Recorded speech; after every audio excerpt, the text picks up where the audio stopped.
दोस्तों स्वागत है आप सभी का हमारे YouTube चैनल में। आज हम बीए फर्स्ट ईयर का पॉलिटिकल साइंस चैप्टर 4 पढ़ने वाले हैं। इससे पहले हमने आपका 3 चैप्टर तक ऑलरेडी कवर कर लिया। अगर आपने वीडियो नहीं देखे तो प्लीज चैनल पर जाकर वीडियो देख सकते हैं। चलिए शुरू करते हैं। आज का हमारा पहला प्रश्न है कि विधि शास्त्रीय अर्थों में प्रभुत्ता है कि सबसे अच्छी परिभाषा किसने दी थी। प्रभुत्ता आपका है, इसकी सबसे अच्छी बेटर परिभाषा किसने दी थी? तो करेक्ट आंसर रहेगा आपका ऑप्शन डी।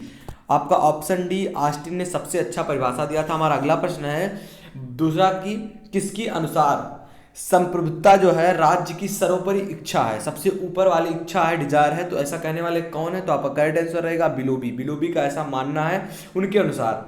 हमारा अगला प्रश्न है कि प्रभुसत्ता का अर्थ है, रियल माने में जो प्रभुसत्ता का क्या अर्थ है? तो करेक्ट आंसर रहेगा ऑप्शन डी, आंतरिक एवं बाह्य क्षेत्र में राज्य की सर्वोच्चता जो है, यही प्रभुसत्ता का अर्थ है। अगला प्रश्न हमारा चौथा नंबर का कि प्रभुसत्ता का आधार या प्रभुसत्ता जनता की सामान्य इच्छा है, किस दार्शनिक ने ऐसा कहा था? ऐसा कहने वाले कौन दार्शनिक थे? तो करेक्ट आंसर रहेगा ऑप्शन डी, रूसो और ग्रीन का ऐसा कहना था। अगला हमारा प्रश्न है कि संप्रभुत्ता का अर्थ किससे लिया जाता है? जो संप्रभुत्ता है इसका अर्थ किससे लिया जाता है? तो करेक्ट आंसर रहेगा आपका ऑप्शन ए, सर्वोच्च शक्ति से इसका अर्थ लिया जाता है। अगला प्रश्न हमारा आ रहा है कि छठवां नंबर का कि किस विचारक के अनुसार संप्रभु अन्य सभी से आदेश पालन कराने की स्थिति में होता है किंतु स्वयं किसी के आदेश पालन का अभ्यस्त नहीं होता है? तो करेक्ट आंसर रहेगा आपका ऑप्शन ए, ऑस्टिन। ऑस्टिन के अनुसार ऐसा। 7वां नंबर का प्रश्न क्या कह रहा है कि निम्न में से किस संविधान में यह कहावत है? ऐसा किस संविधान में कहा गया है कि राजा मृत है, राजा चियारू है? तो आपका करेक्ट आंसर रहेगा ऑप्शन सी, ब्रिटिश संविधान में ऐसा लिखा गया। अगला प्रश्न हमारा 8वां नंबर का कि किस दार्शनिक का विचार है कि प्रभुत्ता है इसका विभाजन केवल एक धोखा है? तो करेक्ट आंसर रहेगा आपका ऑप्शन ए, रूसो का ऐसा कहना है, उनका ऐसा विचारधारा है। अगला हमारा प्रश्न है 9वां नंबर का कि वह कौन सी विचारधारा है, वह कौन सी विचारधारा है जो प्रभुसत्ता को वर्ग शक्ति मानती है? तो करेक्ट आंसर रहेगा आपका ऑप्शन सी, उपयोगितावाद। उपयोगितावाद इसके लिए आपका करेक्ट आंसर होगा। 10वां नंबर का हमारा प्रश्न क्या कह रहा है कि वे दार्शनिक जो प्रभुसत्ता को शक्ति मानते हैं निम्न में से कौन है? तो करेक्ट आंसर रहेगा आपका ऑप्शन डी, मैकियावेली, हीगल और नीत्शे।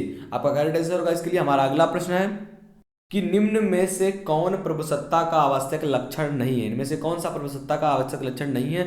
तो करेक्ट आंसर रहेगा आपका ऑप्शन सी, उत्तरदायित्व। तो हमारा अगला प्रश्न है कि किसने कहा कि विभाजिता पर प्रभुता अपने आप में एक विरोधाभास है? ऐसा कहने वाले कौन है? तो करेक्ट आंसर रहेगा आपका ऑप्शन ए, गैटिल ने ऐसा कहा था।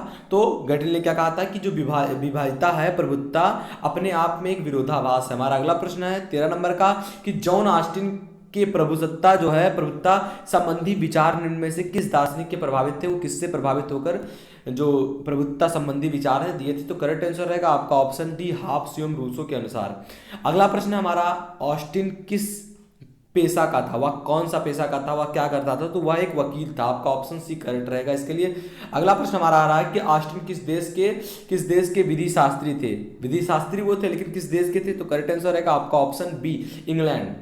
अगला प्रश्न हमारा 16 नंबर का कि ऑस्टिन की प्रसिद्ध कीर्ति थी, इनमें से कौन सी ऑस्टिन की प्रसिद्ध कीर्ति थी? तो आपका करेक्ट आंसर रहेगा option A, lectures on jurisdiction उन्होंने लिखा था। तो आपका करेक्ट आंसर रहेगा आपका ऑप्शन ए।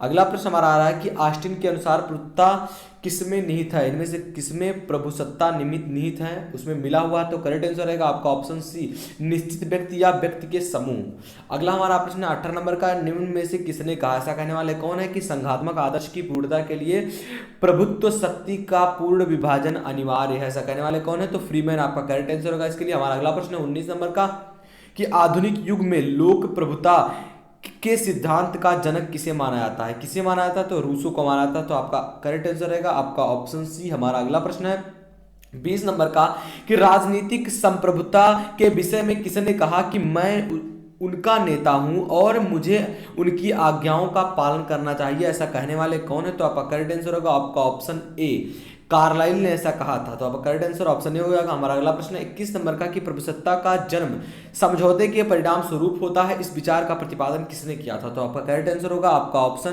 सी, लॉक और रूसो ने ऐसा कहा था। हमारा अगला प्रश्न है 22 नंबर का कि वे विचारक जो प्रभुसत्ता का आधार जनता की इच्छा को मानते हैं तो वो कौन है? आपका करेक्ट आंसर रहेगा ऑप्शन बी, रूसो और ग्रीन का ऐसा मानना है कि जो ऐसे प्रकार के विचारक थे जो प्रभुसत्ता का आधार जनता की इच्छा को मानते थे।